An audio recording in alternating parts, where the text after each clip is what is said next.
continue this conversation. Today we're going to talk about why is it so important to be able to take the losses against our active income, and why is real estate our best vehicle for taking losses. And it all relates to this deduction that's called depreciation. Now, the best way to describe depreciation is a standpoint of a vehicle. Okay, when you buy a vehicle, we all know that as soon as you drive that vehicle off the lot, it decreases in value. That is known as depreciation, right? Assets go down in value the longer and the more that you use those. Real estate is no different, right? But what's cool about it is we still get to depreciate those assets, even though they typically go up in value instead of going down in value. So as an appreciating asset, we get to depreciate it and take a portion of those expenses through depreciation, or a portion of the cost of that property as depreciation throughout the life of that asset. So it's pretty powerful when it comes to overall losses that we get to take against our income. So we're going to start our discussion today about talking about how typically we depreciate a real estate property.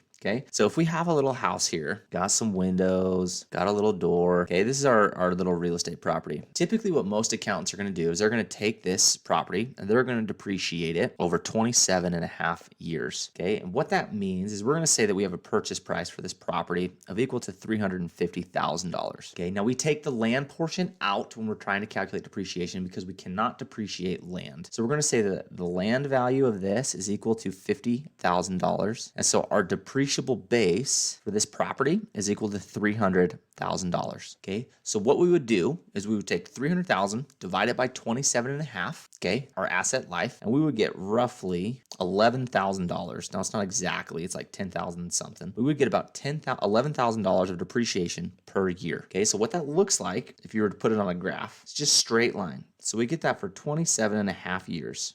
Okay, now that's pretty good. It's not bad. There's nothing wrong with that. Okay, now this is actually the incorrect way to do it. Okay, because what's also included in this property is we also have 15-year life property and 5-year life property. Okay, so what that means is this 27 and a half year property is the structural components. This 15-year property is land improvements, and the 5-year property is the contents. Okay, now based on what we've seen through working with a lot of single family homes, every single property is different, but typically our land improvements and our contents make up 30% of our depreciable base. Okay, and so why this is significant and why this is important is if these make up 30%, that's about $100,000, and then our $200,000 would stay depreciated over 27 and a half years, right? And so if you were to shift our graph over to with a cost segregation study, because we break this out into our different components through what's called a cost segregation study, our graph would look more like this, right? We would be taking, and I'm pulling these numbers out of thin air, but it would be roughly like something, for example, 25,000 for the first 5 years. This is year 5, right?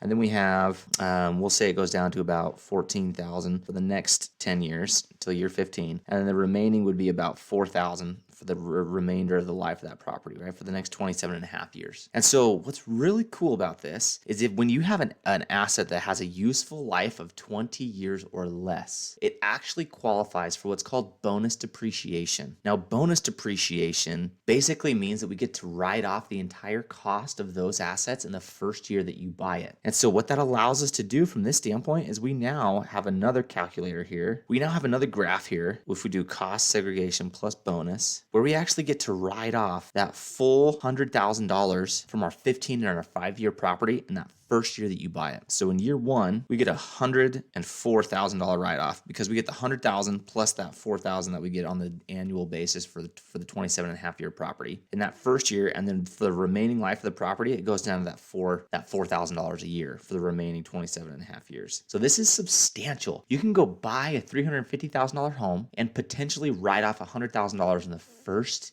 year that you buy that property. That is why it is so important to be able to take these losses against your ordinary income, because along with that, you can actually leverage these assets, right? So you can go into this property with 10 to 20% down, right? You can go in with a down payment of 10% down, meaning you're going to put $35,000 down on this property and write off $100,000. Or if you have to go in with 20% down, you go in with $70,000 and you still get to write off $100,000. So you get an extreme amount of tax write-offs with a little out of pocket. And so if you can get in with 10% down, for example, and you have $100,000 sitting there, you can get into 2, maybe even 3 properties, write off $300,000 at that point, and significantly reduce and a lot of times even eliminate estimate your tax liability. And what's cool about this, what's even cooler about this, is banks want your debt to income ratio to be high in order for you, or to be low in order for you to actually be able to get more loans. Now, when they look at your tax returns, the first thing that they're going to do is they want to get to a cash flow amount. They don't care about a taxable income amount. They want to see what your cash flow is. And so they actually add that depreciation expense that you took, they add that back to your income. So it allows you to qualify for more loans, get better rates, and it still allows us to write off your taxes and show no income to the IRS. So it's the best of both worlds. Okay. So when we sit down and say you can write off about a third of the property that you buy, that you purchase in that year that you buy it, we mean it. So a big thing to keep in mind is bonus depreciation. This is for, you get 100% of this write off between years 2017 and 2021. Starting in 2022 going forward, it drops to 80%. So it's not as powerful, but it's still super, super powerful. We would get to write off $80,000 of this instead of the full 100,000. And so super, super substantial. And this is for years 2022 forward. And then it also drops by another 20%, I believe, in 2024. So super, super powerful stuff with how you write off real estate and how you're able to generate a lot of losses through depreciation from your real estate properties, okay? Now, as we go forward, we're gonna continue this discussion on now how to structure it into holding companies, as well as how to continue to be able to take those losses and some issues that we might run into if you have a mixed portfolio. And what I mean by mixed portfolio is when you have an asset that has an average rental period of 7 days or less, combined with long-term assets. So looking forward to that conversation. Keep tuned in. We'll talk some more about this.